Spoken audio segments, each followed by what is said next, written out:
Төрдүс народтар иккердларнага кино фестивалин өрүлә кахылытыгар ыңырыла кылжыттар итенне терәһин кыттылактыра кыһыл көбөрүстүн хамтлар манна көстөрүнөн дойду хатах суоллах режиссердара артисттара итенне кино критиктара мустубуттар сүрүн күрәк кабарда 9 кино жүлгө турар терәчләр телләреннән сүрдә учугей углулар балар ол курдук объятие змея ден Колумбия Садура ден Монголия Оскарга кыттар киннәре балар оттон бу кайыскага бихигиттен саха сереттен 2 кино күрәстә хи ол курдук Рум ден она сайсары көлге ден кино мой убийца ден хата оларян кирсектера.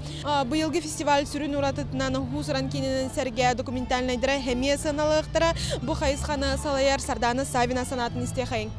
Хетте кинетин 2 кино мировой премьера был, олаты боны андай дөңгө каханда көстөрдө кинолер быйыл манда именно жугускеттин хагалылар. Бир киноны кимнен атты Холодный рубеж ден учылды.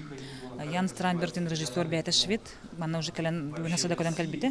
Ол кино боны продакшыны боны американский әрі боны ұғылуыта манна Захария бұл бұты. Бейті бағыттар бұтыстарынан, арқа олар бағыттар бұтыстарынан. Ажақай манны күйіңі бәйбіт қалмамытыр, рахмат көғыл кино, қанаман ажақ жүлдік табылы бұт кино деп барым.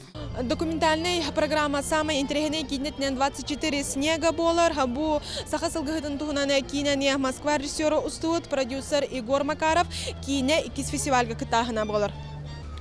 Оттон быйылгы кинолері саналаханы Кореятан кәлбеті білілік Печхан Хор ден режиссер илеға сағалыға кине сахасыргер кино сайдытын туғынан санатын бұкырды кетер. 젊은 영화 감독들과 Мин манна кәлие миннене сахар режиссердарын кытара көрсөбүтүм кинлер олу седердер оны сағаланыралар. Оларын самай клабны кинлерге баға бар оны үліскен үліхүйі бұ хатистолар әрі киностутугарнадылар.